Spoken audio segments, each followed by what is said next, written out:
Pinaghintay mo lang sa walang babaeng napili ko para i-blind date mo, anak naman.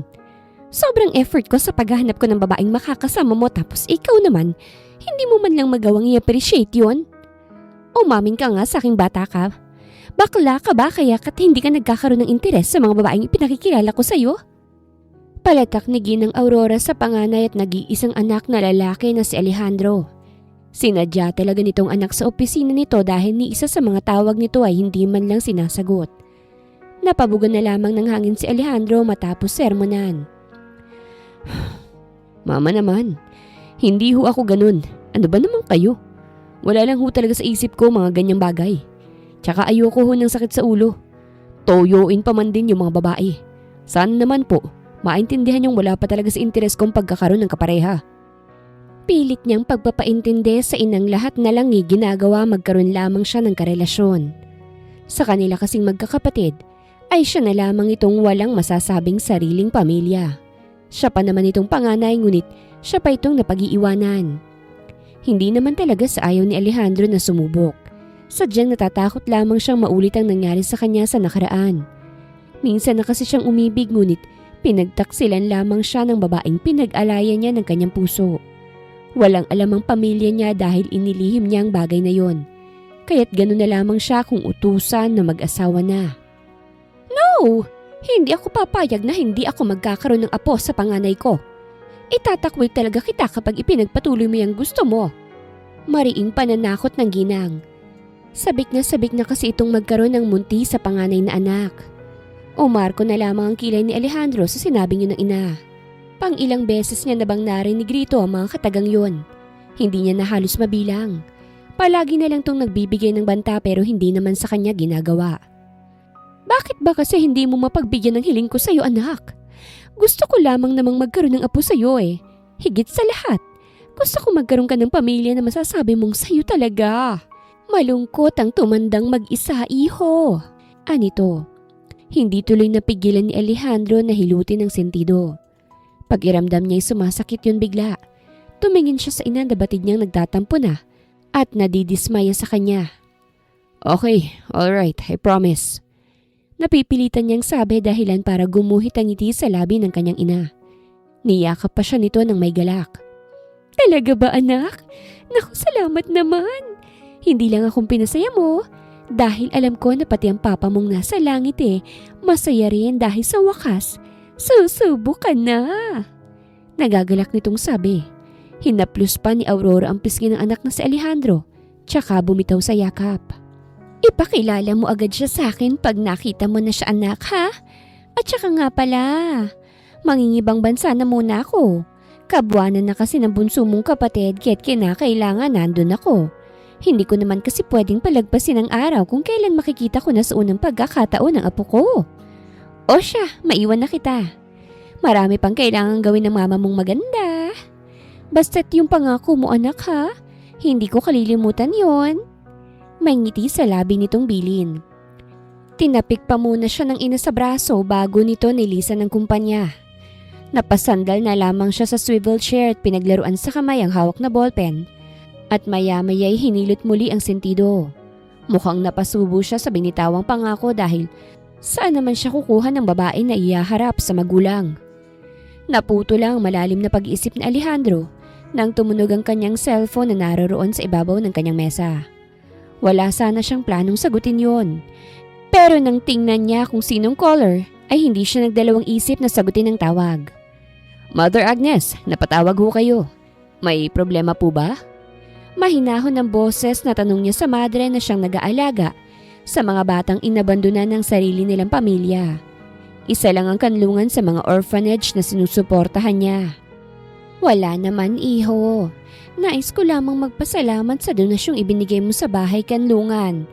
Napakalaking tulong ng ibinahagi mo sa mga bata Hindi kita naabutan noong pumunta ka rito. Kaya't formal akong nagpapasalamat kahit na dito man lang sa kabilang linya. Maraming salamat sa walang sawang pagtulong mo sa mga bata Naway pagpalain ka palalo ng ating ama. At bigyan ng lakas ang sa ganun marami ka pang matulungan. Anang madre. Mahina siyang tumawa kasunod ng pagtingin niya sa clear wall ng kanyang opisina. Hindi po ako magsasawang tumulong sa mga batang nangangailangan. Dadalaw po pala ako sa mga bata mamaya. Magdadala po ako ng hapunan para po sa lahat. Kaya wag na po kayo maghanda ng pagkain ng mga bata. Anya sa kausap.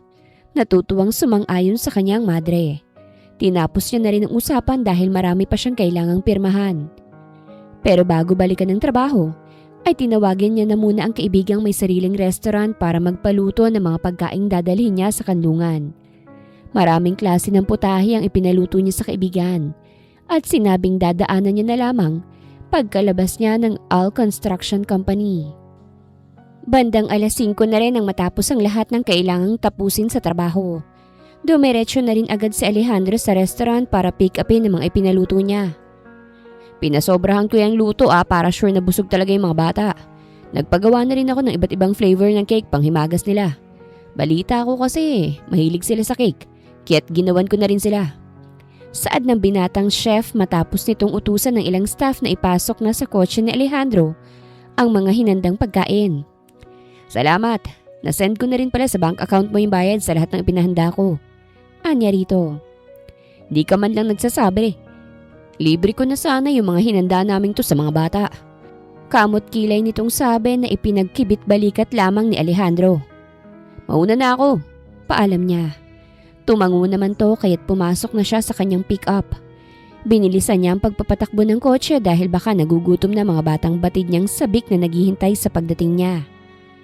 Pagdating doon ay agad siyang sinalubong ng ilang madre.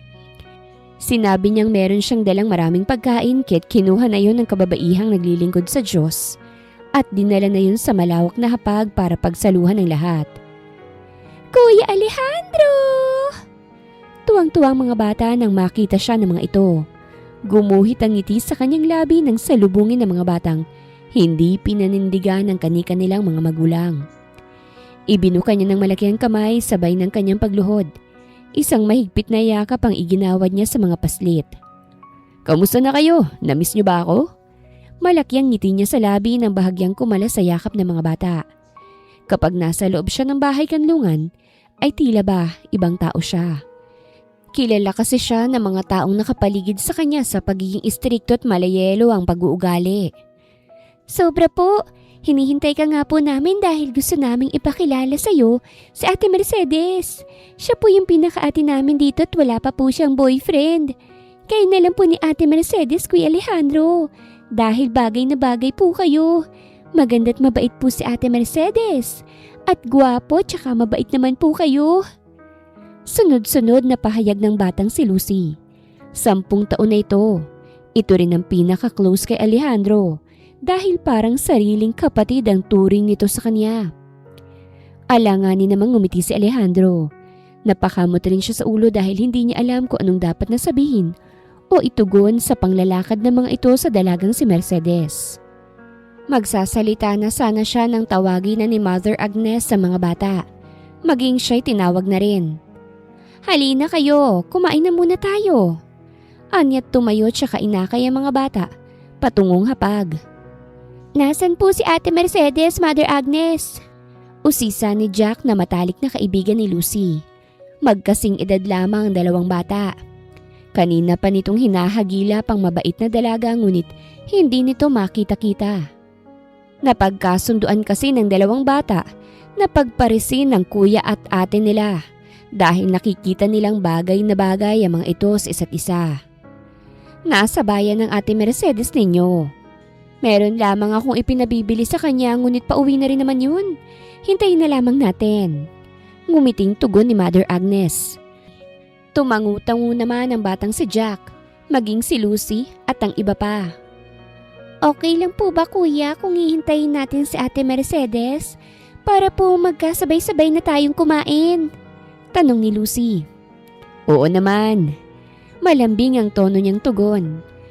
Hindi niya alam kung sinong tinutukoy ng mga ito dahil ngayon niya lamang narinig ang pangalang Mercedes sa loob ng bahay kanlungan. Pangatlong beses niya palang kasi itong pagpunta sa orphanage ng mga bata. Hindi lang naman kasi mga batang pinababayaan ng mga magulang ang tinutulungan niya. Tumutulong din siya sa mga matatandang inayawanan ng kani-kanilang mga anak. Nakakalungkot lamang dahil pinababayaan ng mga taong dapat na kumakaling at umaaruga sa mga ito ang mga bata't matatanda. Nasusuklam siya sa mga taong ginagawang basura ang mga tinutulungan niya. Kapag napupunta siya sa orphanage ng mga matatanda, nadudurog ang puso niya. Nakikita niya ang pagtangis ng ilang matatanda. Ang paghahanap ng mga ito sa kani-kanilang mga anak at apo. Ang paghahangad na sana'y muling mahagkan at mayakap ng mahigpit ang kanilang mga dugo't laman. Kay sakit lamang isipin na porket wala ka ng silbi sa mundo ay itatapon ka na lamang na parang basura. Buhay ka pa ngunit itinuturing ka ng patay. Pasensya na po, Mother Agnes, kung medyo natagalan ako. Mahinhing wika ng dalagang kapapasok lamang sa malaking dining ng kanlungan. Napunta kay Mercedes ang atensyon ng lahat kaya't matamis siyang ngumiti. Dumapuri ng mga mata niya sa binatang lihim niyang hinahangaan dahil sa kabutihang ibinibigay nito sa kanila, lalong-lalo na sa mga bata. Ngumiti rin siya ng matamis sa lalaki na ginantihan naman ito ng isang tipid ng ngiti. Parati niyang nakikita ang kabutihang ginagawa nito sa mga bata, kaya't namamangha siya rito. Hindi lamang maganda ang panlabas nito, maganda rin ang kalooban nito kaya't hindi niya mapigilan ang sariling hangaan ng binata. Ate Mercedes! Sabay-sabay natawag sa kanyang pangalan ng mga bata.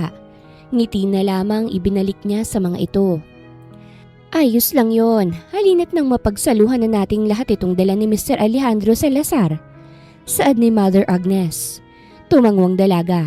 Itinabi na muna nito mga biniling gulay. Habang kumakain ay hindi mapigilang pagmasdan ng binatang dalaga. Napapaisip siya kung papayag ba ito sa iaalok niyang kontrata. Ang sisarap po nito mga pagkain dala niyo, kuya. Puno ang bibig na sabi ni Lucy. Sumang-ayon naman agad ang iba pa. Sinita naman to ni Mother Agnes na huwag magsasalita kapag puno ang bibig. Humingi naman agad ng paumanhin ng batang babae. Hindi lamang kasi nito mapigilang purihin ang kanilang kinakain dahil sobrang sarap na mga iyon at bibihira lang rin silang makatikim ng ganoon. Matapos kumain ay naghanap ng tiyempo si Alejandro para makausap ang dalagang plano niyang gawing peking asawa. Mercedes, tawag pansin niya sa dalagang ngayon ay nagpupunas sa mga platong hinugasan. Kasalukuyang naglilinis ng kani-kanilang mga sarili ang mga bata, kaya nagkaroon na siya ng tsansang kausapin ng dalaga. Lumingon naman agad ang dalaga, tsaka niyang sinalubong ang tingin ng hinahanga ang binata. Dahil ano bang sadya nito at pinuntahan pa siya mismo sa pinaguhugasan ng mga pinagkainan. May ipaglilingkod po ba ako sa inyo, Mr. Salazar? Magalang niyang tanong. Itinigil niya na muna ang pagpupunas sa kanya hinarap ang binata. Hindi na ako magpapaligoy-ligoy pa. May kailangan ako kaya kita sinadya rito. Medyo mabigat. Ngunit malaki naman ang kapalit. Gusto ko sanang magpanggap kang asawa ko. Hindi na kasi ako tinatantanan ng mama ko eh. Gusto niyang sa pagbalik niya, meron na akong maihaharap sa kanya. 3 buwan lang naman. Sapat na siguro yun para tantanan na ako ni mama. Kahit na magkano magbabayad ako basta't pumayag ka lang. I'm begging for your help, Mercedes. Ngayon lamang siya nakiusap sa isang tao, partikular sa isang babae. Desperado na kasi siya, na wala na siyang nakikitang iba na babagay sa pinaplano niya kung hindi si Mercedes lamang. Napamaang naman si Mercedes sa mga sinabi ng binata. Nasisiraan na ba ito? Tanong niya sa isipan. Mercedes? Untag niya nang wala siyang makuhang sagot mula rito. Nakatitig lamang ito sa kanya na animoy hindi makapaniwala. Manloloko ko ng tao? Pagtatama niya sa nais na ipagawa sa kanya ng binata. Hindi naman sa manloloko. Magpapanggap ka lang. Giit niya. Ganun rin naman yun. Oo, malaki ang pangarap ko na magkaroon ng sarili kong patahian. Dahil nagtapos ako ng garments pero hindi ko naman isasangkalan ng sarili ko sa bagay na batid kong makakasakit ako ng damdamin ng isang tao. Paaasahin mong iyong ina, Mr. Salazar. Giit niya rin sa binata. Kung ganun gawin nating makatotohanan. Manunumpa tayo sa judge at magsasama tayo sa iisang bubong. Kailangan lang na meron akong masasabing asawa ko. I want a peaceful life. At ikaw lamang nakikita kong makakatulong sa akin. Sinabi sa akin ni Lucy na mabait ka. Mas mapapanatag rin ako dahil babaeng kumbento ang makakasama ko. Anytime naman pwede tayong pumirma ng annulment kapag naging maayos ng lahat. Please Mercedes, tulungan mo naman ako. Pagmamakaawa niya pa. Matamang titig ang ipinukol ng dalaga sa kanya. Tila ba kinakalkula nito ang kung anong mga maaaring mangyari. Oras na pumayag to sa nais niya. Magiging mag-asawa lamang tayo sa papel, tama ba ako? Pagtatama niya. Tumango ang binata kaya't muli siyang natahimik. Nakaplano na ang pag-alis niya sa bahay kanlungan. Nakuha niya na ang permiso ni Mother Agnes. Naghahanap na lamang siya ng tiyempo dahil hindi naman maaaring basta na lang siyang umalis nang wala man lang napupuntahan. Hinintay niya na lamang ang tawag sa kanya ng pabrikang pinasahan niya ng kanyang resume. Sige, sasang-ayon ako pero kailangan bigyan mo ko ng negosyo. Kung saan ako tatakbo oras na matapos na ang kontrata sa pagitan nating dalawa. Gusto ko ng patahian. Gusto kong gumawa ng mga damit na ako mismong dumidisenyo. Hindi naman siguro mabigat ang kapalitang hiling mo sa akin, di ba? Patas niyang wika. Oo nga't humahanga siya sa binata. Ngunit hindi naman masasabing mahal niya na ito. Walang problema. Ipagagawa ko ng nais mo ora mismo. Bukas, babalik ako rito para sunduin ka. Hindi naman kasi pwedeng basta na lang kitang isasama nang hindi ka nakakapagpaalam sa mga bata. Magtataka't malulungkot sila kapag basta ka nalang umalis. Salamat sa pagpahig sa nais ko, Mercedes. Aalis na rin ako Sa muli, maraming salamat. Naglahad siya ng kamay na agad namang tinanggap ng dalaga. Nagkamay sila habang nakatitig sa mata ng isa't isa. Si Mercedes nang naunang bumitaw dahil para na siyang nakukuryente. Mag-iingat kayo sa biyahe. Tumalikod na siya matapos yung sabihin kay Alejandro. Binalikan niya ang ginagawa. Nakagat niya ang ibabang labi dahil hindi siya sigurado sa papasukin. Tama bang naging pasya niya? Hindi kaya magsisi siya sa huli? Napabuntong hininga na lamang siya na marinig ang papalayong yabag ng binata. Tinapos siya ng ginagawa at tuluyang pumanhik sa inuukupang silid. Nilinisan niya na muna ang sarili bago tuluyang ipahinga ang pagod na katawan. Marami siyang ginawa sa araw na ito. Bilang nakatatanda at tumatay yung ate ay siya na ang parating binibigyan ng utos sa mga madre. Maluwag sa loob niya namang sinusunod ang lahat ng utos sa kanya dahil natutuwa siya kapag nakakalabas at nagagawang makipagsalamuha sa maraming tao. Namatay sa sunog ang kanyang pamilya. Nagkataong inutusan siya noon ng ama na bumili ng sigarilyo nito kaya't hindi siya nakasama sa mga nasawi. Masakit para sa kanyang maulila sa edad na 10, ngunit nakayanan niya sa tulong ng mga madre na umaruga at nagmahal sa kanya. Tuluyang bumigat ang talukap ng kanyang mga mata hanggang sa tuluyan na siyang nilamon ng antok. Kinaumagahan, maaga siyang gumising. Tumutulong kasi siya sa paghahanda ng kanilang agahan. Habang naghahanda ay sinabi niya ang planong pag-alis mamaya. Wala siyang inililihim kay Mother Agnes. Kung ano man ang kakahantungan ng plano ninyo, bukas palagi ang bahay kanlungan para sa iyo. Welcome kang palagi rito, Mercedes. Ingatan mo lamang sana ang puso mo. Mahirap kasing gamutin ang puso. Oras na masugatan na ito. Humina ang tono ng madre sa huling winika nito. Kaya kasi ni Mother Agnes pinasok ang pagmamadre ay dahil binigyo ito ng pag-ibig. Nadurog ang puso nito kaya tumakbo sa kumbento at inialay ang sarili sa pagsisilbi sa Diyos. Naiintindihan ko po, Mother Agnes. Maraming salamat sa lahat-lahat. Sobrang saya ko po na kayong naging pamilya ko sa loob ng 14 na taon. Hindi ko po naramdaman ang pagkukulang ng dahil po sa inyo. Buong buhay ko pong tatanawin na malaking utang na loob ang pag-aaruga niyo sa akin, sa amin. Inabot niya ang palad nito at marahan yung pinisil. Nanubig rin ang kanilang mga mata. Malungkot para kay Mother Agnes na meron na namang aalis sa bahay kanlungan. Ganito naman talagang takbo ng buhay sa loob ng orphanage ng mga bata. Kapag tumutungtong na sa wastong gulang ang mga batang inaalagaan nila, ay tuluyan na rin tong lilipad at tatahakin ng sariling mundo ng mag-isa at hindi sila kasama. Mahigpit na yumakap si Mercedes sa butihing madre na itinuturing niya ng ina. Dadalaw-dalaw po ako. Pangako ko po yan, Mother Agnes. Tuluyang bumagsak ang tubig sa kanyang mga mata. Ganito pala kabigat sa damdamin ang paglayo sa mga taong matagal mong nakasama at itinuturing mo ng sarili mong pamilya. Hindi ko po ito ginagawa para sa sarili ko Humingi po ako ng kapalit sa nais niya para po magkaroon ng katuparan ng pangarap ko. Lahat ng biyayang darating at papasok sa akin, kahati ko po itong bahay kanlungan. Hindi ako kailanman makakalimot. Kailangan ko lamang pong tanggapin ang itinadhana para sa akin. Nakasuporta kaming lahat sa desisyon mo. Batid na ng mga batang plano mong pag-alis, ngunit mas maiging magpaalam ka pa rin sa kanila, Gawin mo yon pagkatapos ng agahan. Batid kong bubuhos ang luha ng lahat kaya't tatagan mo ang kalooban mo. Haplos ni Mother Agnes sa kanyang likod. Tumango siya bago nila pinakawalan ng isa't isa. Tinapos na nilang paghahanda ng agahan dahil kailangan niya pang ayusin ang mga gamit na dadalhin. Wala pong problema sa amin, Ate Mercedes. Katunayan nga masaya kami dahil natupad ang dalangin namin kay Papa Jesus na sana kayo na lamang po ni Kuya Alejandro. Nalulungkot lang po kami at hindi naman namin yun itatanggi.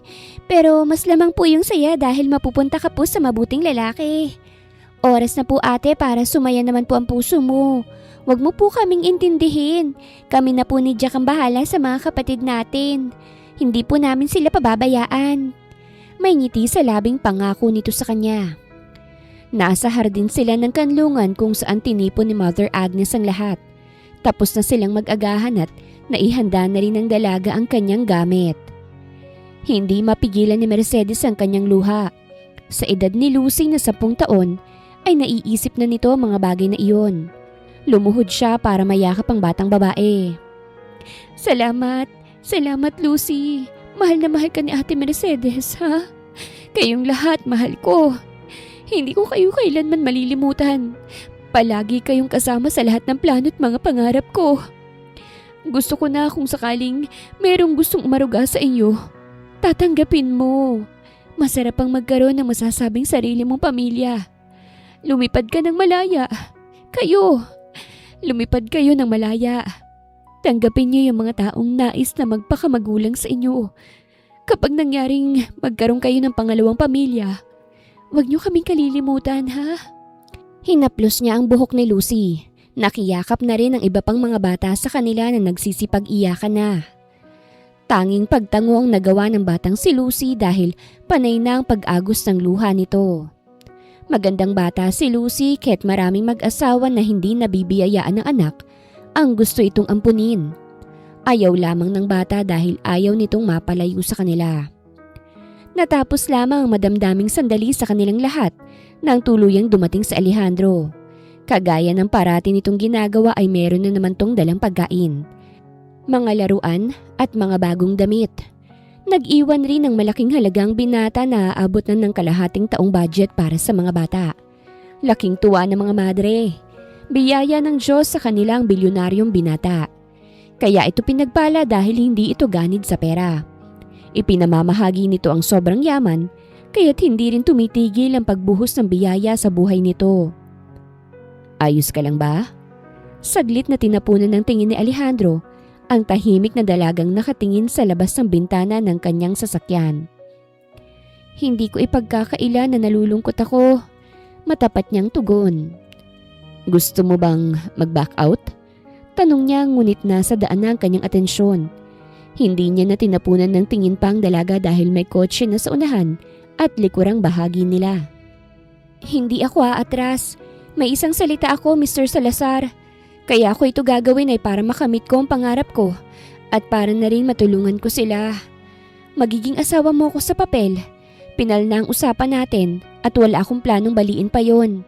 Sa tulong mo'y makakamit ko ang minimithi ko sa buhay. Matatag at matapat niyang tugon. Tumango si Alejandro kahit na hindi naman sa kanya nakatingin ang dalaga. Weekly akong pumupunta ng kanlungan. Pwede kang sumama-sama sa akin. Anytime pwede ka rin pumunta sa kanila. Hindi naman kita gagawing preso. Malaya mong magagawa ang nais mo.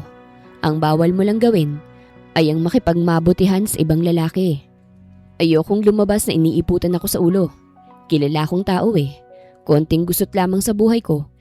Pinapalaki na ng mga pakialamerong tao. Hiling ko lang na huwag kang gagawa ng ikakasira ng imahe ko. Yun lang ang ipinagbabawal ko sa'yo. Mahabang salaysay niya. Matino akong babae.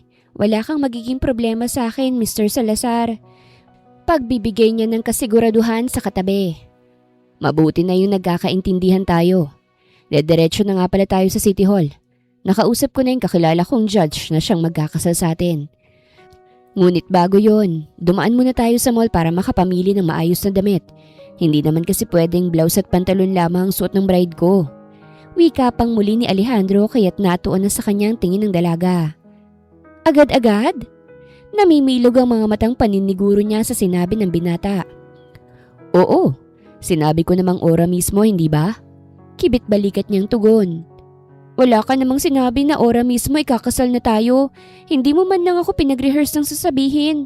Wala akong alam sa tema ng kasal-kasal na yan eh. Palatak niya. Wala kang ibang gagawin kung hindi tanggapin ang pagiging asawa ko. Sasabihin mo lang ang word na I do. Walang mahirap sa katagang yun. Masungit nitong paliwanag.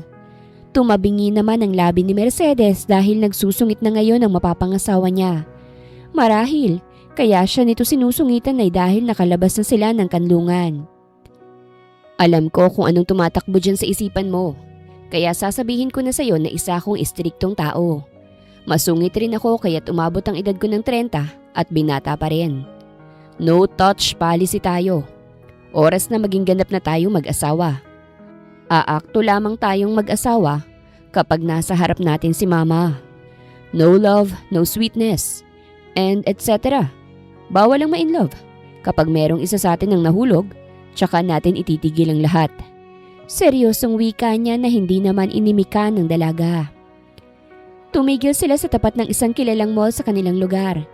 Isang conservative wedding dress ang pinili ni Mercedes, habang si Alejandro ay isang white sleeve at black suit na pinarisan ng itim na khaki pants.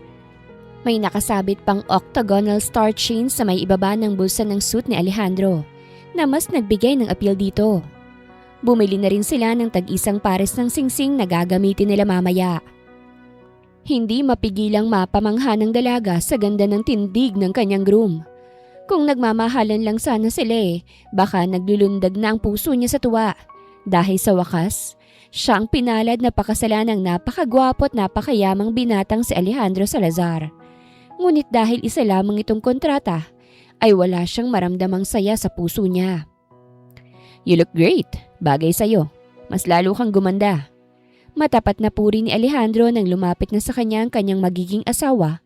Suot ang pinili nitong damit pangkasal. Ramdam naman ni Mercedes ang biglaang pag-init ng magkabilaan niyang pisngi.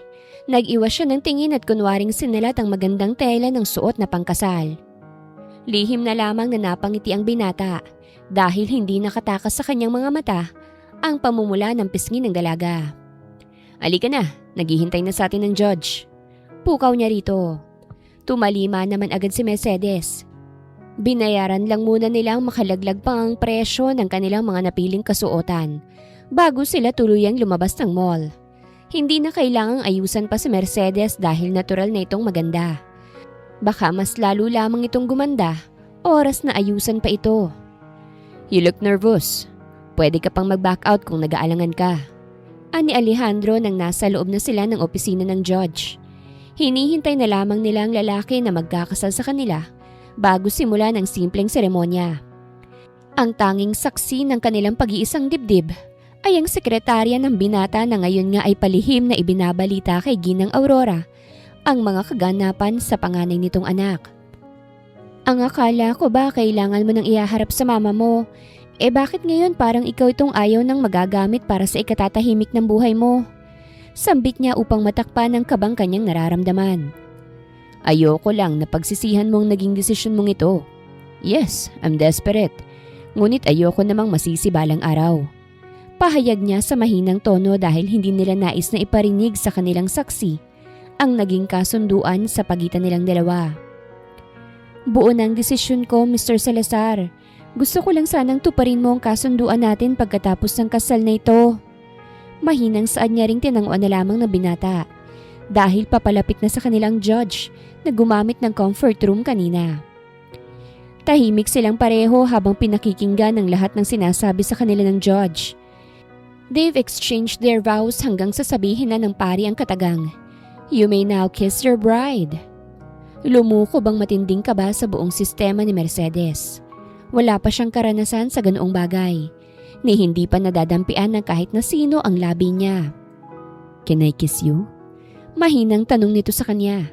Ramdam marahil nito ang kabang nararamdaman niya. Napalunok siya kasabay ng pagtango.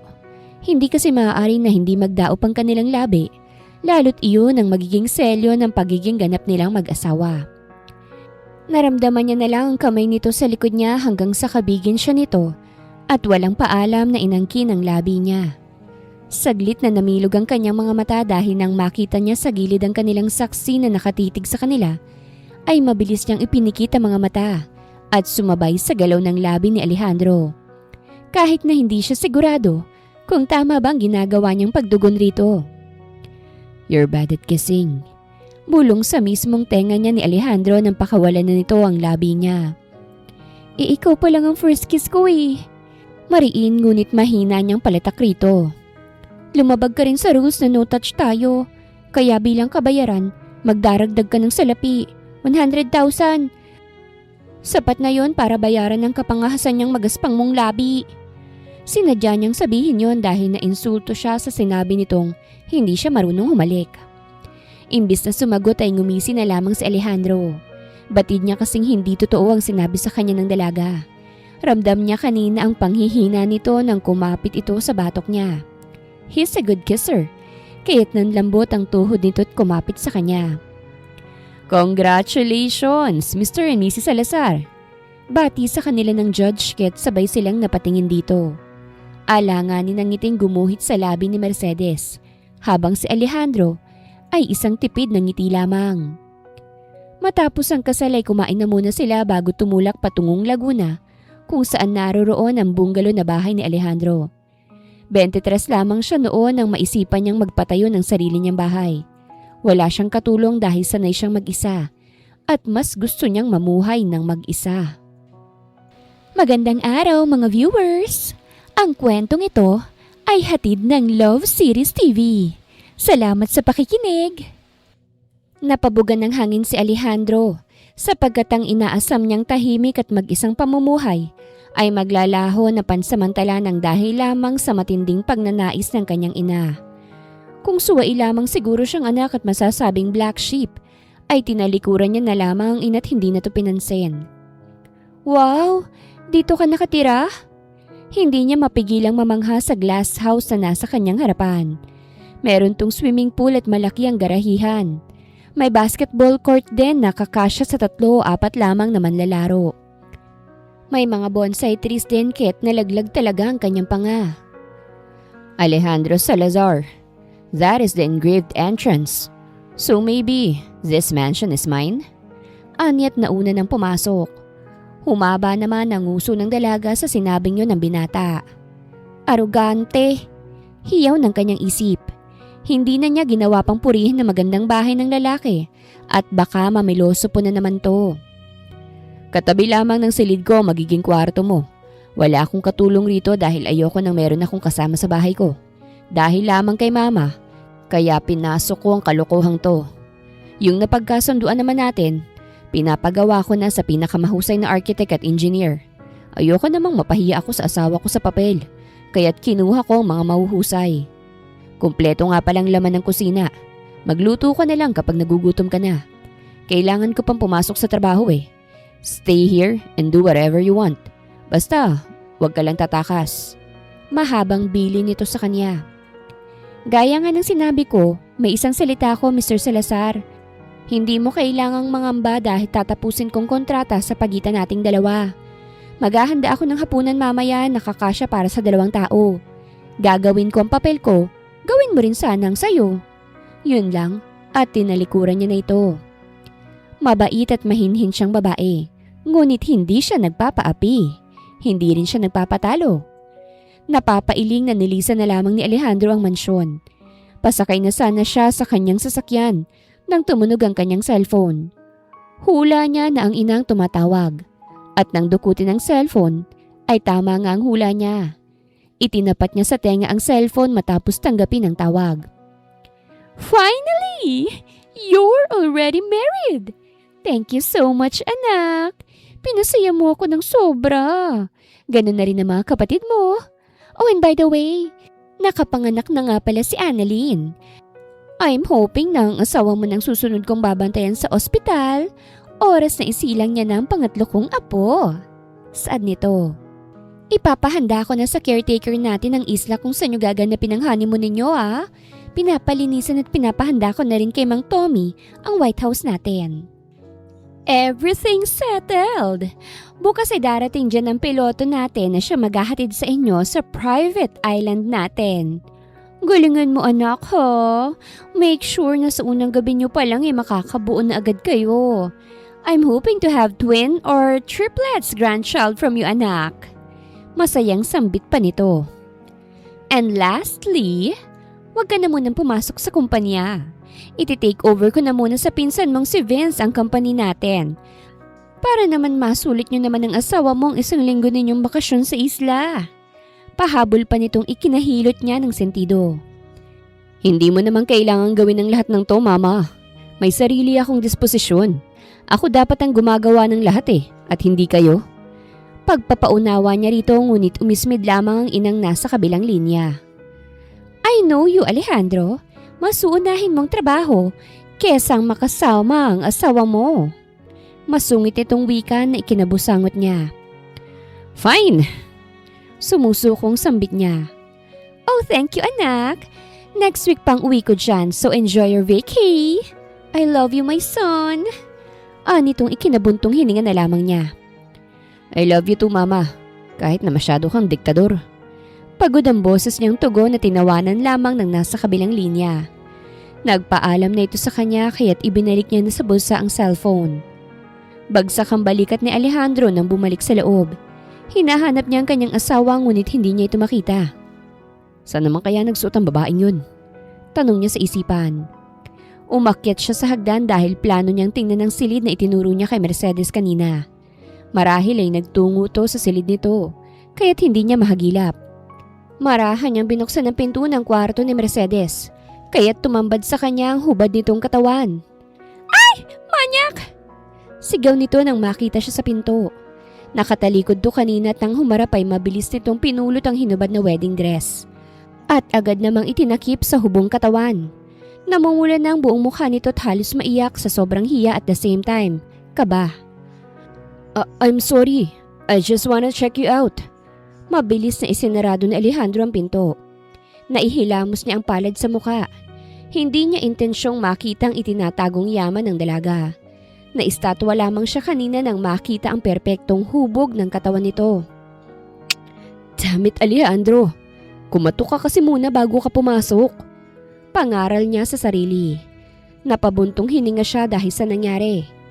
Inilapit niya ang mukha sa sarili sa pinto para humingi ng paumanhin sa dalaga. Hindi ko sinasadya, Mercedes. Wala akong nakita, I swear. Sa mukha mo ako nakatingin so please stop shouting na isa akong manyak at mambuboso. Dahil hindi naman ako ganung tao. Pagsisinungaling niya para tumigil na ito. Nakita ko ang paggalaw ng mata mo. Leche ka, Salazar. Susundutin ko talaga ang mata mo. Naiiyak na bulyaw nito sa kanya na ikinabugan niya ng hangin. Dahil tama naman ang paratang nito sa kanya. Ayaw niya lang aminin dahil ayaw niyang palalain pa ang pagkakamaling nagawa niya kanina. Umiwas ako ng tingin. Pagsisinungaling niya pa. Medyo nilakasan niya rin ang boses para marinig siya nito. Dahil nananatiling nakasarang pinto ng silid nito. Lokohin mong lelang mo! Hindi kita ipaghahanda ng hapunan. Bahala kang magutom dyan. Palatak pa nito sa kanya. Matatakot na ba ako? Marunong ako maghanda ng sarili kong pagkain. I'm all alone before you enter, remember? Balik niyang ikinapadyak ng naiiyak na dalaga sa loob. Napabugan ng hangin si Alejandro dahil sa narinig. Okay, fine. I'm so sorry. I didn't mean to enter your room without your permission. Gusto ko lang masiguro na nasa silid kang talaga. And I swear I didn't see anything. Nanlalaking mga mata mo lang nakita ko nang pihitin kong pinto. I'm not a maniac, okay? I'm sorry. Mababa ang tono niyang paliwanag sa dalaga. Rinig din niya ang pananahimik nito kaya't muli siyang napabugan ng hangin. Ako nang maghahanda ng hapunan natin. Bumaba ka na lang kapag nagutom ka na. I'll wait for you at the dining area. Sambit niya tuluyan ng bumaba. Dumiretso na siya sa kusina para maghanda ng kanilang hapunan. Pilit niyang iwinawaksi sa isip ang nakita kanina. Nakakasilaw ang kagandahan ng katawan, pati ng mukha ng dalaga. Stop it, Alejandro. Nangako ka sa sarili mo na hindi naiibig pang muli. Gagamitin mo lang siya at hindi mo mamahalin. Act like a cold-hearted man, idiot. Anya sa sarili habang naggagayat ng mga sangkap sa lulutuing kaldereta. Sa silid naman ni Mercedes ay palakad-lakad lamang ang dalaga. Nakapaglinis na siya ng katawan at nakapagpalit na rin. Mas pinili niyang isuot ang pants at malaking t-shirt na nakita niya sa malawak na walk-in closet ng inuukupan niyang silid. Pilit niyang kinukumbinsi ang sarili na nagsasabi ng totoo ang binata. Wala naman kasing dahilan para pagnasahan siya nito. Walang love at mas lalong walang lust. Purong kasunduan lamang nagbubuklod sa kanilang dalawa. Wala sa sariling nagulo ni Mercedes ang mahaba niyang buhok. Kasalanan niya rin naman kung bakit yun nangyari dahil hindi siya naglock ng pinto. Nagugutom na ako. Reklamo niya nang ibinagsak niya ang sarili sa malambot niyang kama. Napahawak siya sa manipis na tiyan na kanina pang kumakalam. Madilim na sa labas ngunit wala sa plano niyang lumabas at magpakita kay Alejandro.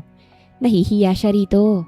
Hindi niya alam kung paanong haharapin ang binatang hindi niya sigurado kung nakita nga ba ang tinatago niyang yaman o hindi. Mabilis siyang napabalikwas nang marinig ang boses ng kasama sa labas. Nakakain na ako't lahat pero hindi ka pa rin lumalabas. Magpapahinga na nga pala ako ha. Bukas na ako lalabas sa kwarto ko kaya't malaya mong magagamit ang kusina. Pati na ang ilang sulok ng bahay na ito. Yung pagkain nga pala, ininit ko na lang dahil lumamig na. Bumaba ka na lang, okay? Magpapahinga na ako. Pasensya ka na ulit sa nangyari kanina. Pangako, wala talaga akong nakita. Anya rito. Kinakailangan niyang magsinungaling para hindi ito mailang at mas lalong hindi sila magkailangan. Wala ni isang salitang lumabas sa bibig ni Mercedes. Basta na lang siyang umalis sa ibabaw ng kanyang kama at dahan-dahang pinihit ang pinto nang marinig ang papalayong yabag ng lalaki. Hindi niya nakasikayang magpigil pa ng gutom, lalo na't konti lamang ang kinain kanina. Maliit na siwang ang kanyang ginawa matapos niyang pihitin ang pinto. Sinilip niya ang labas at sinigurong wala na nga ang binata. Bahala na nga. Mahinang usol niya at lakas loob na lumabas. Ano nga bang ikinakahiya at kinakakaba niya? Sinabi naman itong wala itong nakita. At kung nakita niya man, sasakit lamang ang puso niya. Naisatinig niya. Laking kumbento man kasi ay may mga alam naman siya sa mga bagay-bagay na medyo pribado. Taas noong tinungo ni Mercedes ang kainan. Natakam siya nang makitang nakahain. Meron ng nakahandang plato at kutsara kaya't naupo na siya at sinimulang sandukin ang pagkain. Sa unang subo ay napagdikit niya ang kanyang mga mata. Ang sarap! Komento niya. Hindi niya akalaing marunong at masarap magluto ang binatang umupa sa kanya. Dinamihan niya ang laman ng plato hanggang sa tuluyan siyang mabusog. Ni hindi niya namalayang naubos niya na pala ang tirang ulam sa kanya ni Alejandro. Tumayo na siya at hinugasan ng pinagkainan. Hindi pa naman siya inaantok kaya't minabuti niya na munang magmuni-muni matapos niyang hugasan ang pinagkainan. Hindi naman siguro bawal ang manood ng palabas. Mahinang sambit niya nang marating niya ang receiving area kung saan merong malaking TV. Hinanap niya ang plug ng TV at nang makita'y agad niya yung isinaksak. Kinuha niya na rin ang remote, tsaka sinimulang maghanap ng magandang palabas. Naupo siya sa L-shaped na sofa at tsaka pinag-cross ang binti sa ibabaw ng upuan. Ipinatong niya ang siko sa kanyang tuhod habang patuloy sa paghahanap ng maaaring panoorin. Ito na lang, ngiting-an niya. Korean drama ang napili niya. Hindi siya mahilig sa mga mapuputlang bida. Ngunit ngayon, bigla na lang siyang nagkaroon ng hilig dahil sa magandang daloy ng kwento. Nakakakilig, ramdam na ramdam niya ang palabas. Ay, bakit naman namatay yung bida? Naluluhang reklamo niya nang hindi na-survive ng doktor ang bidang lalaki. Na-ambush kasi ang bida ng kakumpetensya nito sa bidang babae. Ang pangit ng ending. Bakit naman yung killer ang nakakatuluyan ng bidang babae? Ano ba naman tong movie na ito? Reklamo niya pa. Ngayon lamang siya nakakita ng ganoong palabas. Tragic, katulad ng Romeo and Juliet. May part 2 pa kasi yan. Baritonong tinig ni Alejandro na nasa kanyang likuran. Napalunok siya't hindi sigurado kung lilingunin niya ba ito o hindi. Humakbang ang binata papalapit sa kanya at kinuhang remote sa mismong palad niya. Mabilis niyang naiiwas ang kamay nang makaramdam ng kuryente sa pagkakadikit ng kanilang mga balat.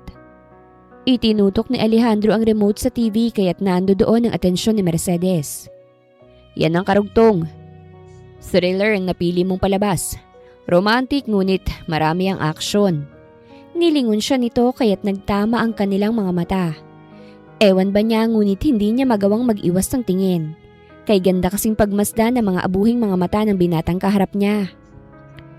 Pagkatapos nito, matulog ka na dahil maaga tayong aalis bukas. Hindi ko kagustuhan ng pagpunta natin sa islang pagmamayari ng pamilya namin. Si mama yung nagplano ng lahat. 1 linggo tayo ron. Don't worry dahil magre-relax lang naman tayo. Yung nangyari nga pala kanina, kalimutan na lamang natin. Inuulit ko wala akong nakita. Kaya walang dahilan para iwasan o mailang ka sa akin. Seryosong wika nito.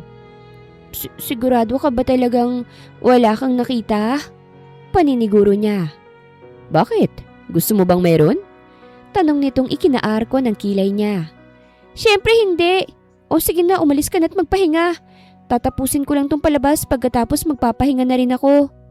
Sambit niya habang diretsyo lamang ang tingin sa pinanonood na palabas. Sasamahan na lang kita, hindi rin kasi ako makatulog. Wika nitong mariin niyang tinanggihan. Hindi ako sanay na may lalaking malapit sa akin, lalo na't this oras na ng gabi. Babae ako at lalaki ka. May mga hindi angkop na tema pa naman sa palabas na yan. Baka lang kasi madala ka't papakin mo ko. Nag-iingat lamang ako, Mr. Salazar. Mag-asawa lamang tayo sa papel at hanggang dun lamang yon. No touch policy tayo. Pakatandaan mo yan ha. Paalala niya rito sa kinakabahang tono. Nagsalubong naman ang kilay ni Alejandro sa sinabing yon sa kanya ni Mercedes. Oo nga't lalaki siya, ngunit hindi siya nadadala ng basta-basta. Mahaba ang pisi niya pagdating sa pagpipigil. Kaya nga kinaya niyang abutin ang edad na 30 nang walang babae sa buhay. Wala kang epekto sa akin, Mercedes. Pangkaraniwang babae lamang ang tingin ko sa'yo. Isa pa, malaki ang respeto ko sa mga babae. At kung mananakmal man ako, ay yung malaman. Hindi ako nananakmal ng babaeng mukhang turon. Masungit niyang wika kasabay ng marahas niyang pagtayo. Ang harsh mo naman. Napapalabing sambit niya na inismeran lamang ni Alejandro. Ang sungit mo rin, parang nagpapaliwanag lang eh. Sambit niya pa. Nagpapaliwanag lang din ako sa'yo. Anito sa kanya tsaka siya tinalikuran. Nanulis bigla ang labi niya nang mawala ito sa paningin niya. Napanatag siya sa sinabi nito ngunit nainsulto rin siya dahil maganda siyang babae at merong katawang maipagmamalaki. Hindi niya na nagawang tapusin pang palabas dahil namimigat ng talukap ng kanyang mga mata. Pinatay niya na lamang ang TV bago niya ihiga ang katawan sa malawak at malambot na sofa. Bago matulog ay nanalangin muna siya ng taimtim. Samantala, nakaramdam ng uhaw ang nagising na binata, kaya't bumangon to para kumuha ng tubig sa sala. Biglang nangunot ang kanyang noo nang makitang dalagang mahimbing na natutulog sa mahabang sofa. Pasaway na babae, gawin ba namang kama ang sofa? Iiling-iling niyang sabi bago yumuko at marahang hinawi ang ilang hibla ng buhok nitong tumatabing sa malanghel nitong mukha. Nang dahil sa iyo kaya hindi ako makatulog ng maayos. Kung bakit ba naman kasi hindi ka naglalak ng pinto? Mahinang sisi niya rito. Wala siyang ginawa sa sarili dahil hindi niya ugaling magsarili. Kaya't literal na sumasakit ang puso niya. Kagaya nga ng sinabi nito sa kanya, lalaki lamang siya. Dito lamang siya nakaramdam ng init at matinding pagpipigil. Maingat na binuhat ni Alejandro ang dalaga. Hindi naman kasi maaaring hayaan niya itong umagahin sa salas at baka makita ito ng taut-auhang ipadadala ng kanyang inabukas. Walang kahirap-hirap na dinala niyang mahimbing na natutulog na dalaga sa silid nito. Napakagaan kasi nito. Tansya niya, lagpas 40 lamang ang timbang nito. Sleep well, sleepyhead. Mahinang sambit niya nang maihiganan niya ito sa kama. Kinuha niya ang kumot at ipinatong yon sa katawan ng dalaga. Wala sa sariling nahaplos niyang mukha nito nang bahagya itong gumalaw. Gumuhit ang ngiti sa kanyang labi. Good night. Wika niya pa bago tuluyang lumabas. Sa paglapat ng likod ni Alejandro sa kanyang higaan, ay muling gumuhit ang ngiti sa kanyang labi. Hindi niya maipaliwanag kung bakit nakakaramdam siya ng saya sa tuwing malalapit sa kanyang dalaga. Natutuwa ka lang sa kanya. Yun lamang yun, Alejandro. Pangungumbinsi niya sa sarili. Kung natutuwa ka lang, bakit nakakaramdam ka ng kuryente kapag nagdidikit ang palad nyo? Bakit ka apektado sa nakita mo kanina? Hiyaw ng isang bahagi ng kanyang isip. Damn it! Ginulo niya ang kanyang buhok kasabay ng marahas na pagbangon. This is all your fault, Mama.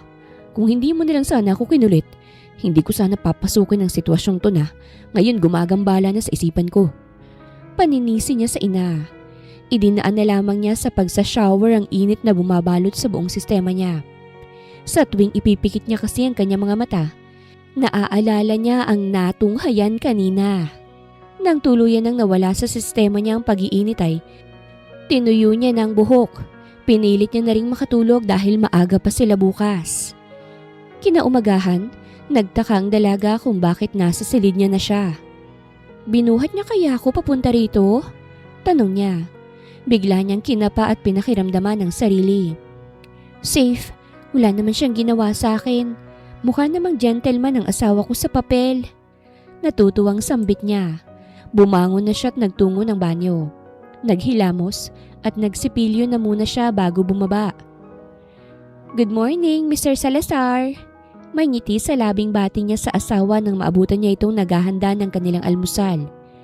Lihim siyang natuwa dahil matitikman niya na naman ang masarap nitong luto. Honey, hindi Mr. Salazar. Pag-aralan mong tawagin ako ng honey dahil pupunta tayo ng isla. Meron tayong makakasama ron at ang alam nila mag-asawa tayo. Ikinasal dahil nagmamahalan. Pautos nitong sabi matapos pumihit paharap sa kanya. Napamaang siya kasabay ng pagtigwas ng isa niyang kilay. Kailangan pa ba ng endearment? Alanganing tanong niya. It's necessary.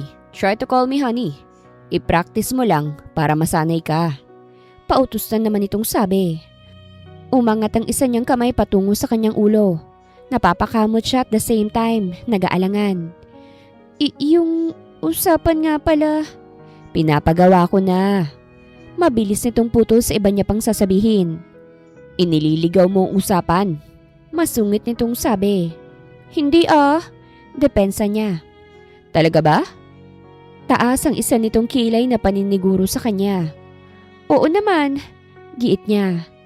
Then, do what I want you to do. Seryosong tura nitong ikinalunok niya ng lihim. Nakagat niya ang ibabang labi. Nilaro-laro niya ang daliri bago sundin ang nais nitong ipagawa sa kanya.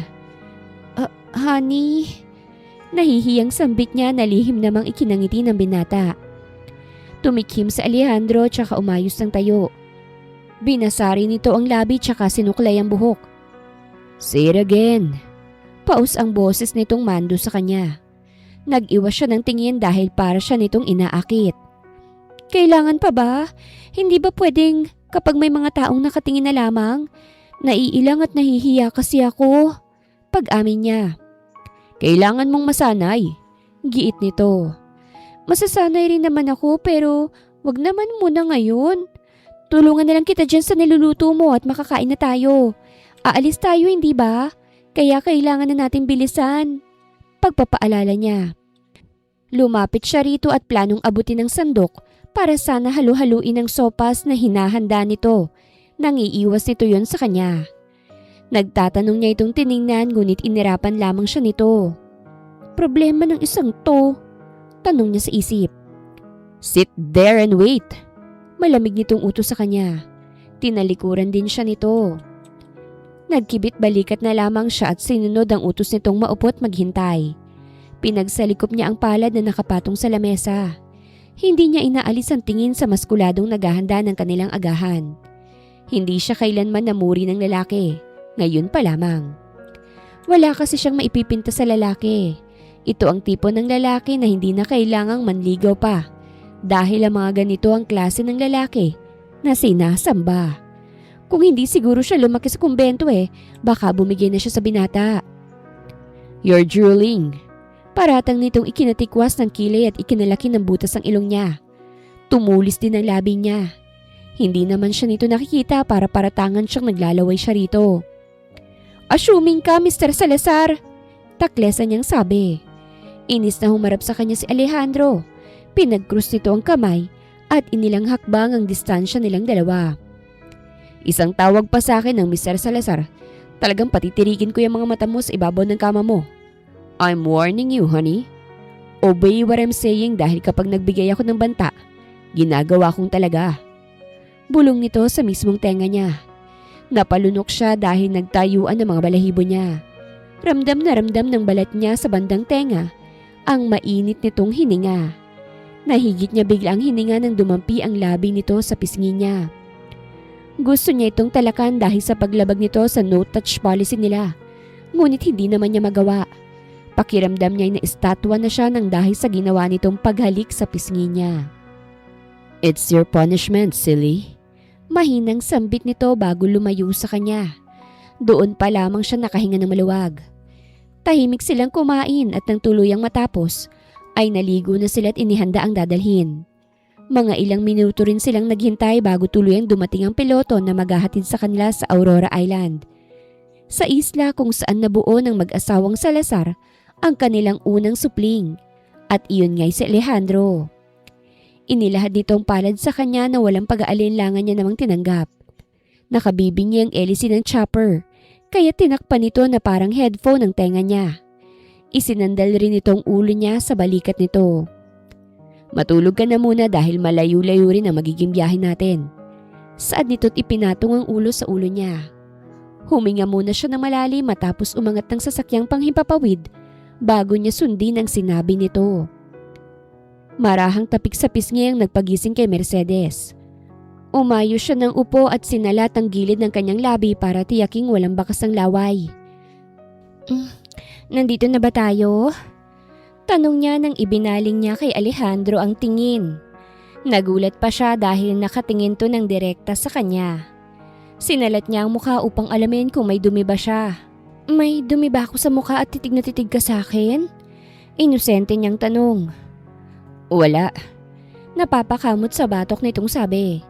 Nag-iwas na rin to ng tingin na animoy nahihiya. Narito na tayo. Kanina pa nakalapag ang chopper ngunit dahil tulog mantika ka, kaya inabot tayo ng 20 minutos dito. Bulalas nito at hinawakan siya sa palapulsuhan at hinila na palabas ng chopper. Ang ganda! Ang sarap ng simoy ng hangin at ang sarap din sa paa ng puting buhangin. Manghang bulalas si Mercedes nang tuluyan silang makababa ng chopper. Binitawan na muna siya ni Alejandro dahil kailangan nitong kausapin ng piloto na babalik rin ng Maynila at babalik na lang sa isla kapag susunduin na sila. Let's go? Baritonong sambit nito ng pagsalikupin ng kanilang mga palad. Nabigla pa siya sa ginawa nito. Aangal din sana siya at babawiin ang kamay, ngunit nang marinig ang tinig ng isang may edad na lalaki na ngayon ay papalapit sa kanila, ay nagpaubaya na lamang siya sa palabas na ginagawa nito. Magandang tanghali ho, Mang Tommy. May ngiti sa labing bati ni Alejandro sa lalaking nangangalaga ng kanilang isla, pati na ng kanilang White House, nang tuluyan itong makalapit sa kanila. Hindi pa umaalis ang chopper dahil hinihintay ng piloto ang pagpasok ng mag-asawa sa White House. Iyon kasi ang bilin dito ng Donya. Magandang tanghali din sa inyo, Sir Andrew. Balik na bati nito sa binata. Napangiti si Alejandro dahil matagal na rin ang huli niyang marinig ang ibinigay na palayaw sa kanya ng yumaong ama. Binalingan ni Mang Tommy si Mercedes kaya't ngumiti ito at ganun din to sa kanya. Kayo na humarahil ang sinasabi ng Donya na asawa ni Sir Andrew. Kay ganda mong dalaga. Hindi nakataka-taka kung bakit nabihag mo ang puso nitong si Sir Andrew. Buong akala ko talaga hindi na muling iibig ang uniko iho ng mga Salazar. Naputol sa hangin ang iba pa sanang sasabihin ng may edad na lalaki. Nang tumikhim si Alejandro. Alam kasi ng matanda ang masaklap na sinapit niya sa babaeng unang inibig. Dahil sa isla siya tumakbo upang pahilumin ang nasugatang puso. Lasing siya noon at dahil lang sa alak, ay nasabi niyang lahat ang nangyari sa pagitan nila ng babaeng bumiyak sa kanyang puso. Salamat po. Ako nga po pala si Mercedes. Ikinagagala ko po kayong makilala, Mang Tommy. Matamis ang ngiting ibinigay niya sa matanda. Naglahad din siya ng kamay rito na agad naman itong tinanggap. Curious man sa nalaman ay ipinagsawalang bahala na lamang yun ni Mercedes. Dahil wala naman siyang karapatang magtanong at mangungkat sa nakaraan ng taong umupa lamang naman sa kanya. Inaya na sila ni Mang Tommy sa loob ng White House dahil meron umano itong hinandang pagkain para sa kanilang dalawa. Nagpaalam na rin to dahil meron pa umano itong gagawin sa labas. Wala silang kamalay-malay na ang wine na nasa kupitan nila'y nilagyan ng gamot na makakatulong upang magtagumpay ang plano ni Ginang Aurora na magkaroon ng mas marami pang apo. May lahi silang kambal, kaya't nasisiguro na ng ginang ang dalawa o di kaya'y 3 apo sa panganay nitong anak. Alejandro, iyon nga palang sinabi ni Mang Tommy. Anong ibig niyang sabihin? Hindi niya talaga kayang pigilan ng sarili na hindi yun itanong sa kanyang asawa. Alam nito ang lahat-lahat sa kanya. Dapat lang naman siguro na malaman rin niya ang lahat-lahat dito para maging patas naman sila. It was all in the past. Walang gana nitong sagot. Nakagat niya naman ang ibabang labi dahil nagiging unfair to sa kanya. Samantalang si Alejandro naman ay napapabugan ng hangin. Kalista, yun ang pangalan ng babaeng pinag-alayan ko ng binata kong puso noon. I gave everything to her. Ngunit hindi pa rin naging sapat. Nagkulang pa rin ako para sa kanya. Wala kaming maayos na break-up. Basta na lang akong lumayo nang malaman kong nakikipagrelasyon siya sa isang mayamang negosyante. Buong akala ko na ibibigay ko na ang lahat-lahat sa kanya. Hindi pa pala. Nagpakasal siya sa matandang bilyonaryo.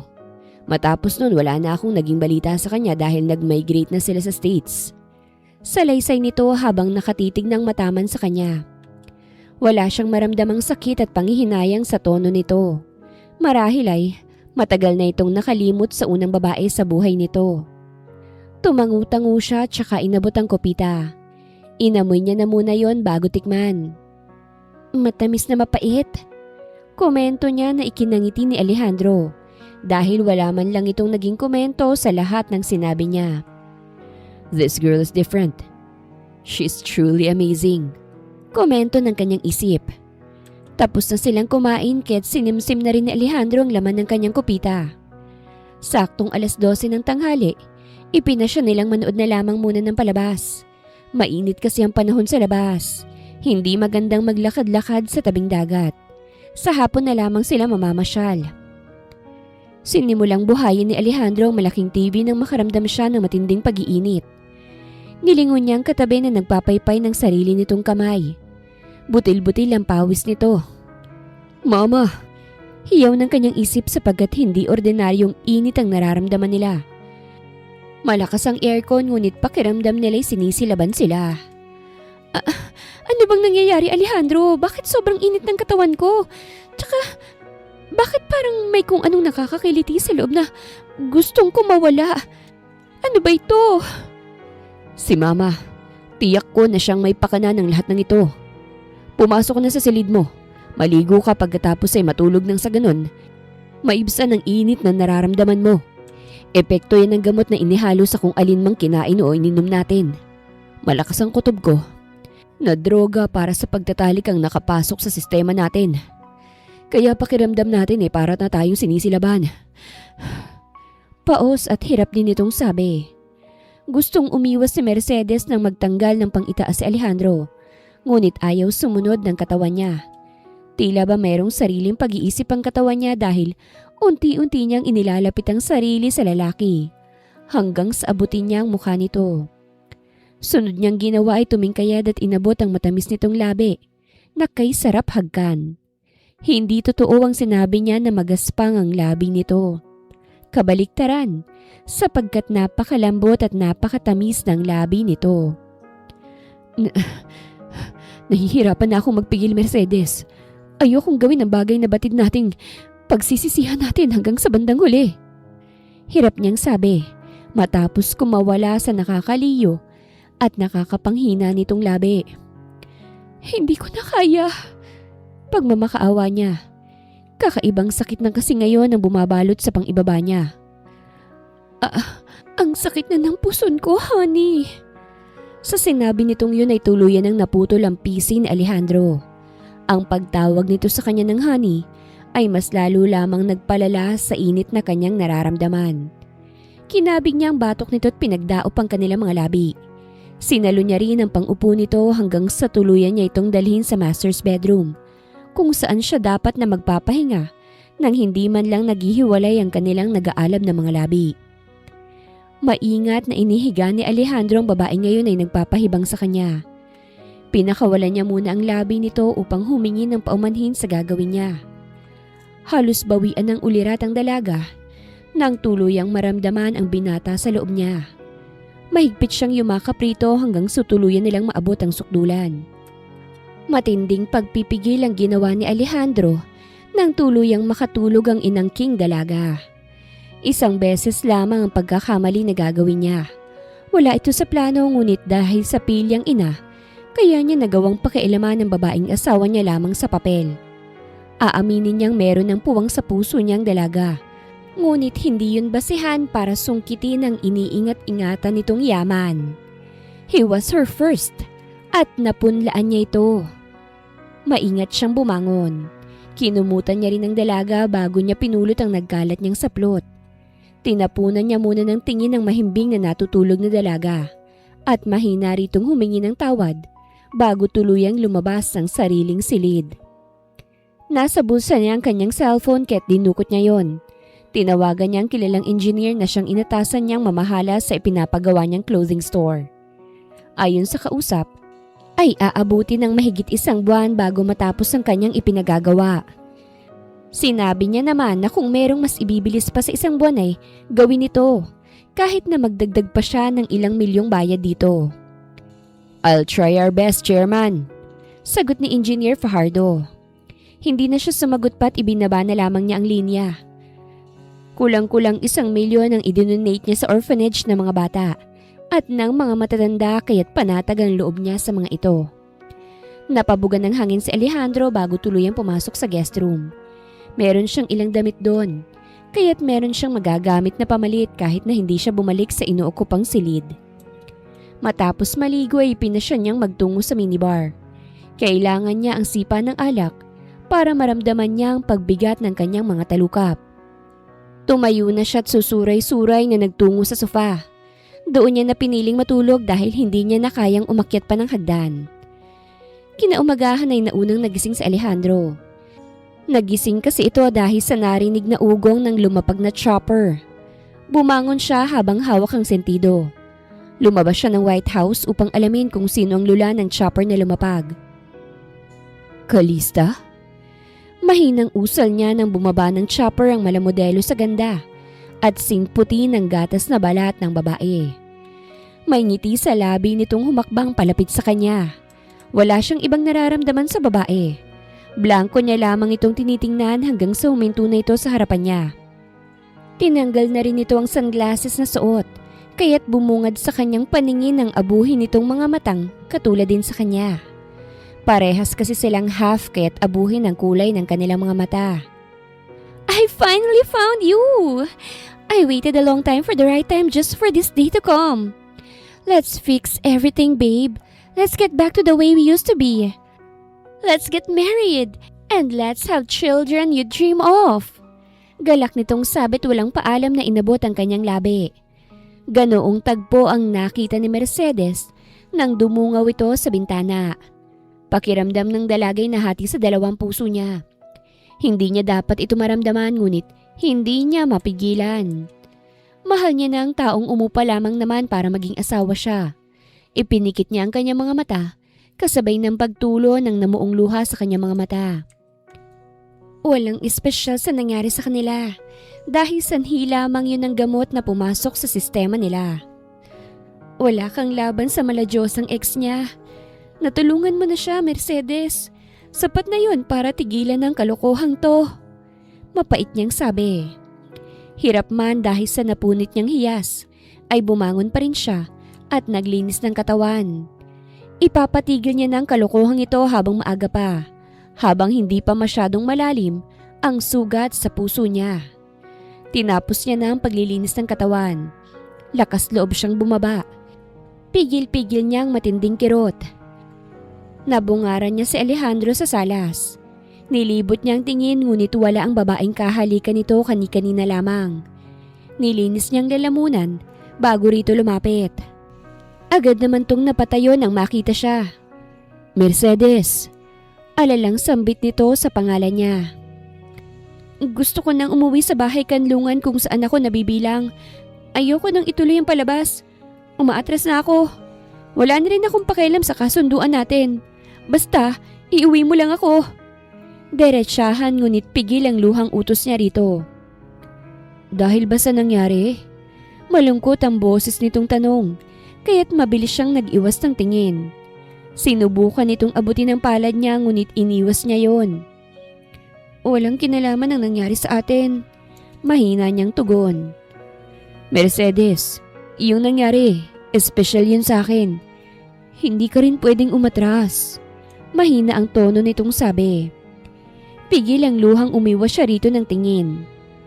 Napagkasunduan natin na kapag may isa sa atin ang mahuhulog ay ititigil na natin ang kalokohang ito. Talo ko dahil nahulog ako sa'yo. Kaya pakiusap lang. Habang maaga pa, itigil na natin to. Sabihin mo na sa mama mong lahat na isa lamang itong pagpapanggap. Kailangan ko ng annulment. Lalayo ko't kalilimutan ko mga nangyari. Matatag niyang sabi. No, hindi ako papayag. Hindi pwede. Mariing tanggi nito kaya't inis niya itong binalingan ng tingin. Ayaw mo akong pakawalan dahil gusto mo ng daladalawang tinutuhog mo, ganun ba? Puno ng hinanakit niyang tanong rito. Nangunot naman ang noon ni Alejandro dahil hindi niya maintindihan kung saan ito nakukuha ang mga paratang na ibinabato sa kanya. Hindi kita maintindihan. Mababa ang tonong sambit niya. Mapaklang ngumiti si Mercedes. Maang-maangan? Subukan mo kayang humarap sa salamin at nang makita mo yung labi mo na animoy pinapak ng bubuyog dahil sa pamumula. Taklesan niyang sambit. Napailing-iling naman si Alejandro sapagkat batid niya na kung saan ito hinuhugot ang mga paratang sa kanya. Nakita sila nito ngunit hindi nito nakita ang pag-iwas niya. Kaya sa gilid lamang ng labi niya dumampi ang labi ni Calista. You saw the scene earlier, but you didn't see it entirely. She planned to kiss me but I avoided. You didn't even see what I did to push her away. Wala na siyang halaga sa akin, Mercedes. Bumalik man si Calista ngunit hindi niya na maibabalik ang dating pinagsamahan namin. I want someone else. With her, I see the future.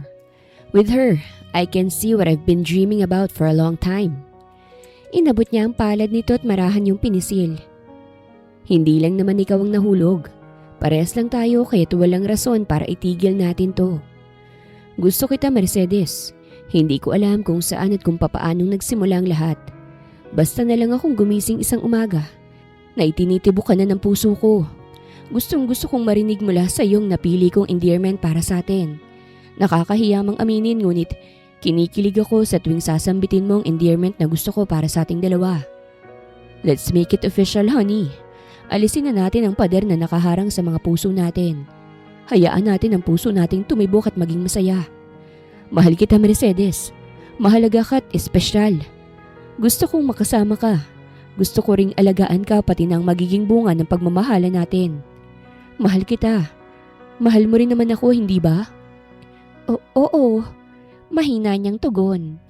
Bigla na lang nilipad ng hangin ng inis at selos na nararamdaman niya kanina nang sabihin ito sa kanya ang tunay na nararamdaman. Sa isip-isip niya ay maigi na rin ang pagiging overacting niya. Dahil kung hindi siya umalma, baka hindi pa rin sila nagkaaminan. Say that you love me too, honey. Malambing nitong utos sa kanya. Naipikit niya ang kanyang mga mata nang haplusin nito ang kaliwa niyang pisngi. I want to hear the words that you love me too. Say it, honey. Paus ang boses nitong pakikiusap sa kanya. Napalunok siya kasabay ng dahan-dahang pagmulat ng kanyang mga mata. Sinalubong niyang magaganda nitong mga mata. Gusto rin kita. Nahihiyang pag-amin niya. Malawak ng ngiti ang gumuhit sa labi ni Alejandro. Seryosohin at totohanin na natin ang lahat. We will get married in the church and make sure that the people who are special to us can attend. I don't have a ring yet, but I want to get the answer from you, Mercedes. Honey, are you willing to be with me forever? Is it okay if I add my last name to your name? Masuyo at puno ng pagmamahal nitong tanong. Isang matamis na ngiti ang ngayon ay gumuhit sa labi ng dalaga. Hindi niya maipaliwanag ang sayang nararamdaman. Ang puso niyang nahati kanina ay muling nabuo. Mabilis siyang tumango na labis namang ikinatuwa ni Alejandro. Sa sobrang tuwa nito'y niyakap siya at binuhat hanggang sa umikot sila nito. Thank you. Bulalas nito at dahan-dahang inangkin ang kanyang labi. Dinala ni Alejandro ang kamay niya sa batok nito. Ipinilupot rin ito ang kamay sa bewang niya. Kakaibang init ang ngayon ay sumasakop sa buong sistema nila. Hindi na ito ng anumang gamot. I want more than a kiss. Gusto kong maramdaman kang muli. Paus ang boses na sambit nito ng panandalian nitong pakawala ng kanyang labi. Walang pag-aalinlangang tumango ang dalaga, sapagkat maging siya ay gusto rin na muling maramdaman ang mahal niya. Naramdaman niya na lamang ang pag-angat. Kumapit siya rito ng mahigpit at tinugon ng matamis nitong halik. Pakiramdam niya isa siyang babasaging kristal sa sobrang ingat nito sa kanya. Sinalo nito ang likod ng ulo niya ng dahan-dahan nitong ilapag sa ibabaw ng kama. I love you. Pangako nito habang nakatitig ng mataman sa kanya. Makikita mo talaga sa mga mata nito ang labis-labis na pagmamahal para sa kanya. Mahal din kita, Alejandro. May ngiti sa labing pangako niya rito. Pinataka nito ang noo at tungki ng ilong niya. Ganon din ang magkabilaan niyang pisngi hanggang sa muli nilang pinagdaop ang kanilang mga labi.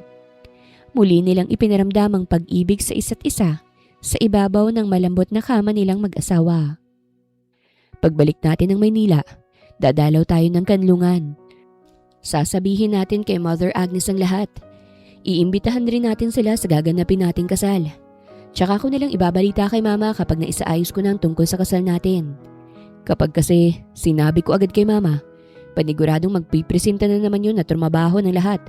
At ayoko ng ganun. Dahil gusto ko, ako ang umaasikaso ng lahat dahil kasal natin yun. Napangiti siya at hinagka ng noo ng nakangiti at nakikinig lamang sa kanya na asawa. Sino mag-aakala na hantong tayo sa ganito? Sobrang saya ko. Salamat honey dahil tinanggap mong offer ko. Kung hindi mo siguro tinanggap baka malungkot pa rin ang buhay ko. Isinusubsob ko pa rin marahil ang sarili ko sa trabaho. Patuloy na nilalaro ni Alejandro ang buhok ng kanyang asawa habang nakadantay ang binti at kamay nito sa kanya. Nasa ilalim sila ng kumot at mas piniling ipahinga na ang katawan sapagkat plano nilang bumalik na ng Maynila bukas. Ngunit bago yun ay susulitin muna nilang ilang oras pang bakasyon sa isla. Sa susunod na lamang nila susulitin ang pamamalagi sa isla kapag nabasbasan na sila ng pare. Parang panaginip lang ang lahat. Maging ako hindi makapaniwala ng isang katulad mo. Mahuhulog sa dukha at simpleng katulad ko. Hindi naman ako ganun kaganda. Tipikal lang naman akong babae ngunit na-inlove pa rin sa akin ng chairman ng Salazar Empire. Salamat. Salamat sa pagmamahal. Sobrang saya ko dahil ako ang napili mong pag-alayan ng iyong puso. Natupad na rin sa wakas ang isa sa mga pinapangarap ko. Isang lalaking magmamahal sa akin ng tapat at aayain ako ng kasal. Buong akala ko nga'y matutulad ako kay Mother Agnes na matapos sumubok ay nabigo lamang. Salamat dahil binigyan mo ng katuparan ng pag-ibig na hinahangad ko. Mahal kita, honey. Mahal din kita. Masuyo nitong tugon sa kanya. Mahigpit nilang niyakap ang isa't isa habang nakatanaw sa labas ng bintana kung saan kitang-kita nilang maaliwalas na kalangitan. Sabay nilang ipinikit ang kanilang mga mata. Magpapahinga na lamang sila saglit nang sa ganun ay mabawi nilang lakas na nawala sa kanila kanina. Hapon na rin ang magising ang mag-asawa. Naligo na muna sila ng sabay bago sila bumaba. Tinawagan ni Alejandro ang katiwalang si Mang Tommy para magpahanda rito ng hapunan. Sa dalampasigan, magkahawak ang kamay ng mag-asawa habang naglalakad. Suot nilang regalo ni Aurora na cocktail dress at Hawaiian sleeves na bumagay sa kanilang dalawa. Meron pang two-piece ngunit walang plano si Mercedes na ibalandra ang katawan na para lamang sa asawa niya. Successful ho ang plano ninyo, Doña Aurora. Kitang-kita kong lambing at pag-ibig sa mga kilos nila. Plano na nga po pala nilang bumalik ng Maynila bukas dahil plano nilang magpakasal sa simbahan. Hiling ko lang po Doña na hayaan yung kumilos ngayon si Sir Andro. Ani ni Mang Tommy habang hawak ang telepono na nakadikit sa isa nitong tenga. Naku, salamat naman sa Diyos. Huwag ka mag-alala Tommy dahil wala naman akong gagawin ngayon. Hahayaan ko ng panganay ko. Pauwi na rin ako ng Pinas kasama si Aviana. Hindi pa makakasama si Annalyn dahil kapapanganak pa lang. Galak nitong wika na ikinatuwa naman ng matandang lalaki. Natapos ang usapan ng dalawa nang magpaalam na ang ginang. Natapos na rin ng matandang lalaki ang hinahandang hapunan, katulong ang dalagitan nitong anak na si Lian. Gutom ka na ba? Malambing na tanong ni Alejandro habang nakaupo sila sa buhangin at nakatanaw sa tahimik na karagatan. Yakap niyang asawa mula sa likod. Nakasandal to sa matipuno niyang dibdib, kaya't amoy na amoy niyang mabango nitong buhok. Medyo, ikaw? Nagugutom na rin, pero ibang gusto kong kainin. Pilyong sambit niyang ikinainit ng pisngi ng asawa niya. Pinalo nito ang kamay niya na ikinatawa niya. Pasaway ka ha? Alika na, bumalik na tayo dahil ayoko nang magpakain ulit. Time out na muna. Tsaka na lang kapag nakasal na ulit tayo. Inalis niya ang kamay nitong nakayakap sa kanya. Tumayo na siya't hinila ito. Kapag nagtagal pa sila ay baka hindi na talaga siya makalakad. Tatawa-tawa namang nagpatangay sa asawa si Alejandro. Binibiro lang naman niya ang asawa. Pagpasok nila sa White House ay sumalubong agad sa kanilang nakakatakam na amoy ng inihaw na isda. Nagtungo agad sila sa hapag. 4 na klase ng lamang dagat ang nakahain sa hapag. Natakam silang pareho. Inaya na rin nilang mag-ama sapagkat hindi naman nila mauubos ang pagkaing hinanda ng mga ito kung sila lamang ang kakain. Matapos kumain ay tinawagan na ni Alejandro ang kanilang piloto. Maaga silang aalis bukas. Inaya na nilang mag-ama na sumama ngunit tumanggi ang mga ito dahil hindi maaaring iwanan ang bedridden na ilaw ng kanilang tahanan. Nagbigay naman agad ng tulong si Alejandro sa matandang lalaki. Laking tuwa ni Mang Tommy kaya't napayakap ito sa kanya. Napakabuti niyang talaga. Mahinang usal ni Mercedes nang hindi sinasadyang makita ang palihim na pag-abot ng sobre ng kanyang asawa sa matandang katiwala. Tuluyang sumapit ang umaga. Handa na rin sila sa paggayak. Sa pagsampa nila sa chopper ay pinatulog na muna ni Alejandro si Mercedes. Tanghali na rin ang tuluyan nilang marating ang Maynila. Nagulat pa sila nang mabungaran ng mag-inang Aurora at Aviana.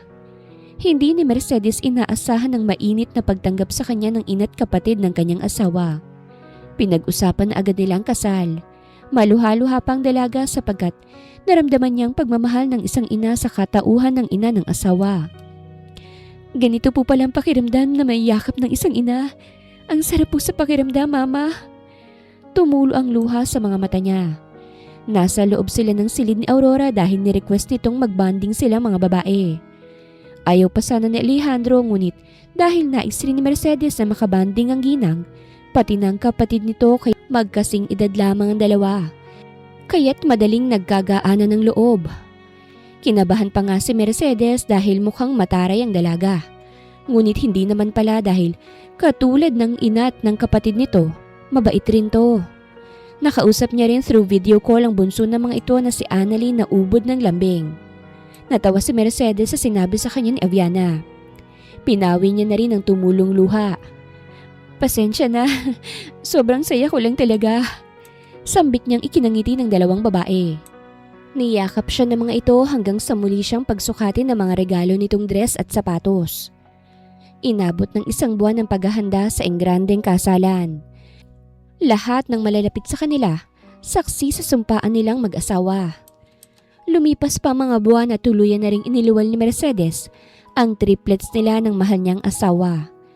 Nagpapasalamat siya sa Diyos dahil nakaya niyang i-deliver ng normal ang kanyang mga anghel na pinangalanan nilang Mercedita, Miraculous at Alexandra. 2 anghel na babae at 1 lalaki na pinuno nila ng pagmamahal. Ang clothing store na itinayo ni Alejandro para sa asawa ay mas lumawak pa sapagkat mahusay sa pagguhit ng magagandang kasuotan si Mercedes. Mas nakatulong pa sila sa orphanage. Hindi na nila pinlano pang bumuo muli sapagkat hindi biro ang pagsilang ng 3 supling. 1 buwan bago tuluyang makarecover ang katawan ni Mercedes. Sa ngayon ay kontento at masaya silang mag-asawa. Merong dumarating na problema ngunit nare-resolbahan naman agad nila. Magkahawak kamay at sabay-sabay nilang ipinikit ang kanilang mga mata. Nasa loob sila ng simbahan sapagkat ngayon ang 10th wedding anniversary nila. Mas pinili nilang i-celebrate ang espesyal na araw nila sa bahay ng Diyos kasama ang 3 nilang anak. I love you, honey. Sabay nilang usal nang matapos ang misa. Wakas!